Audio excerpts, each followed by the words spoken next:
আমাদের এই বাংলাদেশের ভিতরে এলাকায় না, বাংলাদেশের ভিতরে যদি ফুলের এই কোনো লোক প্রথমে এগুলো আনে, তা আমি মনে করি গদখালি শেরালি কাকা সম্ভবত 1980 সালে আমাদের এই গদখালিতে আনছিলেন ফুল। রজনীগন্ধা দিয়ে প্রথম শুরু করছিলেন। প্রায় 5,000 এই কৃষকে চাষের সাথে জড়িত। বর্তমানে শতকরা বলতে গেলে 100 ভাগের 70 ভাগই আমাদের এখান থেকে উৎপাদন হয়। যশোরের গদখালি আপনারা শুনেছেন যে এটা ফুলের জন্য বিখ্যাত। ডাইরেক্ট জাপান থেকে আমাদেরকে ইম্পোর্ট আসছে, এখন ফুল আমরা বীজ পেয়েছি এবং আমি ওর সাথেও যুক্ত আছি। সাদা, পিরিন, তারপরে হাসা হলুদ, কাঁচা হলুদ, এখানে 7-8 প্রকারের কালার এখানেই আছে। এটা হচ্ছে গিয়া গ্যালোডিলাক্স ফুল। অন্যান্য দেশের মানুষ হচ্ছে গিয়া ফসল চাষ করে, ওনারা হচ্ছে গিয়া ফুল চাষ করে। এখন যে ফুলগুলি দেখতেছেন এটার নাম হচ্ছে গিয়া চন্দ্রমল্লিকা। দেখতে অনেক কিউট লাগতেছে। এটার 2টা কালারই তো হয় না ভাই?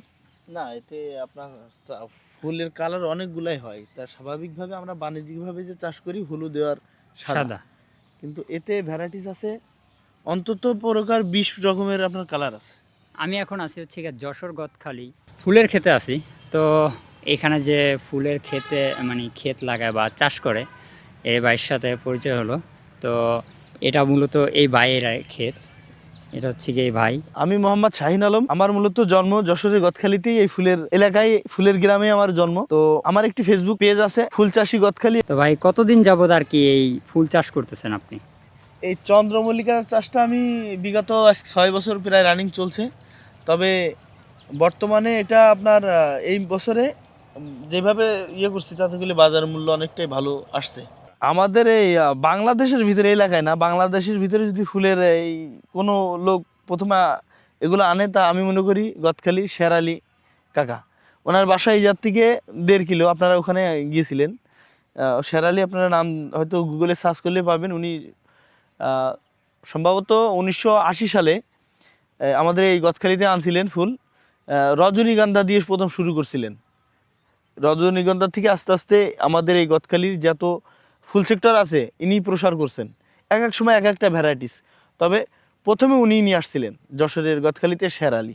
আমাদের বাংলাদেশে মানে বাণিজ্যিকভাবে এরকম তো ছিল না। 1980 সাল থেকে প্রথম পর্যায়ে অল্প কিছু সংখ্যক রজনীগন্ধার বাল্ব বা কন্দ বলা হয়, যেগুলোর দিয়ে আর কি চারা তৈরি হয়, ওই ইন্ডিয়া থেকে নিয়ে আসছিল। নিয়ে এসে অল্প পরিসরে করার পরে এখন এই আমাদের এখানে প্রায় 5,000 পরিবার এই আমাদের গদখালির আয়ত্তের ভিতরে, এরিয়ার ভিতরে 4টি ইউনিয়ন ব্যাপী প্রায় 5,000 এই কৃষকে চাষের সাথে জড়িত। বর্তমানে শতকরা বলতে গেলে 100 ভাগের 70 ভাগই আমাদের এখান থেকে উৎপাদন হয়। যশোরের গদখালি আপনারা শুনেছেন যে এটা ফুলের জন্য বিখ্যাত।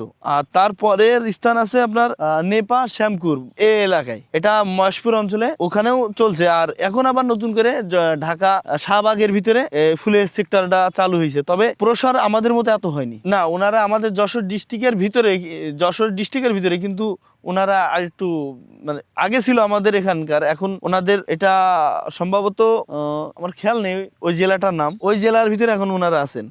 চুয়াডাঙ্গার শ্যামকুরে এটা এখন বর্তমানে ওনারা বাণিজ্যিকভাবে চাষ করছেন। তবে আমাদের মতো এত পরিমাণ ওনারা অগ্রসর হতে পারেনি, কারণ আমরা এখানে সেক্টর অনেকটাই বড়, কারণ এখানে চাষিও বেশি। এখানকার মার্কেট প্লেস আপনারা অবশ্যই দেখেছেন যে মার্কেটটা কত বড়। সকালবেলা ভোর 5টা থেকে শুরু হয় আমাদের এখানকার এই ফুল বাজারটা। এখান থেকে 8টা, 8:30টার ভিতরেই ফুল বেচা কিনা শেষ হয়ে যায়। আর এখান থেকে সুবিধা আরেকটা হলো পরিবহন যে ব্যবস্থাটা খুবই চমৎকার। সরাসরি যে বাংলাদেশের 64 জেলার প্রায় অধিকাংশ বাস এখানে পাওয়া যায়। আপনারা অবশ্য দেখছেন যে এখান থেকে আমাদের ডাইরেক্টও 2টো গাড়িও আছে, ট্রাক, আবার যত রকমের পরিবহন আছে সমস্ত পরিবহনে এখান থেকে পুরো মার্কেট যেসব জায়গায় ওনাদের পৌঁছানোর দরকার ফুল, সব জায়গায় পৌঁছাতে ওনারা পারেন। এই জন্য সুবিধাটা বেশি। আর চুয়াডাঙ্গার বিশেষ করে কি ওনাদের ওখানকার মার্কেট তেমন নেই, কিছু ব্যাপারী আছে, ওনারাই কৃষকের কাছে যায়, কৃষকের কাছ থেকে ওনারা এগুলো ক্রয় করে বিভিন্ন জায়গায় ওনাদের একটা সিন্ডিকেট সিস্টেমে ওনারা মাল ব্যবসা করে। কিন্তু আমাদের এখানে একটা সুবিধা হলো যে আমি চাষি, আমি সরাসরি ডাইরেক্ট আমি যার ইচ্ছা তার কাছে মাল বেচতে পারবো। ফুল কাঁচা পাইকারি বাজারে তো আছেই, পাইকারি যে ক্রেতা আছে আমাদের সাধারণ ক্রেতার তো আছেই, তারপরে পাইকারি বাজারেও তারা বিক্রি করতে পারে। এগুলো সুবিধা সব দিক থেকে আছে। তো মানে 17 থেকে 18 প্রকারের ফুল আছে এই মাঠের ভিতরে।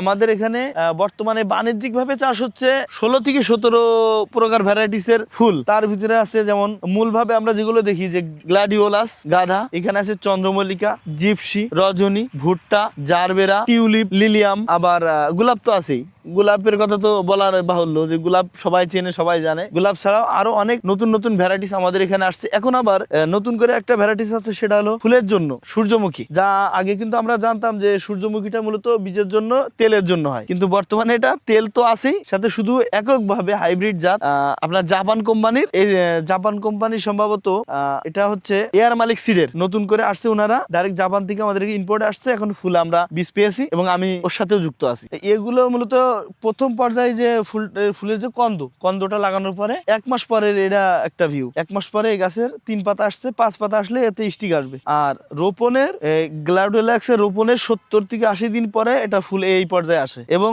90 দিনের ভিতরে প্রায় পুরোপুরি ফুল হারভেস্ট করা সম্পূর্ণ হয়। এবং 120 থেকে 135 দিনের মাথায় এর কন্দক বা বীজগুলো অনেকটা পেঁয়াজের, দেখেন এখানে দেখেন বীজগুলো অনেকটা পেঁয়াজের মতো দেখা যায়, কিন্তু এগুলো কিন্তু পেঁয়াজ না, এগুলো হচ্ছে এর বাল্ব বা কন্দ।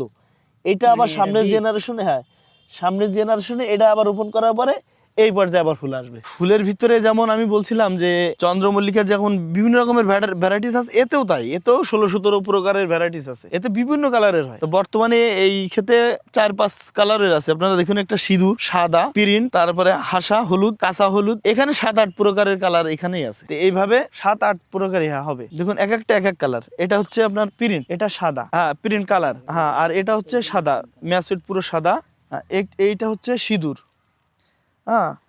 এটাও সিঁদুর। আর এটা হচ্ছে তার থেকে একটু ভিন্ন কালার, হাসা, এটা মকমেল বলা হয় অনেক সময়। আবার এটা হচ্ছে হলুদের ভিতরে হাসা হলুদ। আর আরেকটা আছে ওখানে দেখা যাচ্ছে, ওটা হচ্ছে ডাইরেক্ট পিওর হলুদ। এইভাবেই আর কি বিভিন্ন কালারের ফুল আমাদের এখানে চাষ হচ্ছে। গোলাপে এটা 12 মাসই ফসল, এটা শীত বর্ষা গরম সবসময় হয়। তবে শীতের থেকে গরমকালে আপনার এর ফলন বেশি হয়। শীতকালে ফুলটার কোয়ালিটি ভালো হয় কিন্তু ফুলের ফলন কম থাকে। আর গরমকালে ফুলের চেহারা তত একটা ভালো থাকে না, তবু এতে ফলন ওই সময় এর থেকে 3 ডাবল। যদি এখন 1 বিঘা বা 33 শতাংশ জমিতে যদি 1000 থেকে 1500 ফুল হয়, ওই সময় 3 থেকে 4000 ফুল হয়। এটাই হচ্ছে প্লাস পয়েন্ট। কিন্তু বাণিজ্যিক ভাবে এটা 12 মাসই হয় এই গোলাপের চাষটা। অন্যান্য ফুলের ভিতরে আছে আপনার যেমন রজনী, গ্যালোডিলাক্স, এই সবগুলো 12 মাস হয়। আছে কিছু জাত যেমন জারবেরা, এগুলাও 12 মাস ফুল ফোটে। এগুলো হচ্ছে গোলাপ গাছ। তো এইখানে এই যে ছোট ছোট গোলাপ আর কি হইতাছে। আর এই যে একটা গোলাপ, এই যে এখানে ছোট ছোট গোলাপের কলি বের হয়েছে। তো এগুলি কলি বের হইলেই কাইটা আর কি বাজারে নিয়ে যায়। তো আজকে এটা কাটবে, মানে সকালে কাটা শুরু করবে 9টা-10টার পরে, এবং কি এটাকে কালকে সকালে নিয়ে যাওয়া হবে বাজারে বাজারজাত করার জন্য। আর এগুলি দেখতেছেন, এগুলি হচ্ছে জাউ গাছ। এখানে জাউ গাছও চাষ করা হয়। অনেক সুন্দর সুন্দর, অনেক সুন্দর গাছগুলা দেখতে, খুবই ভালো লাগে, চমৎকার।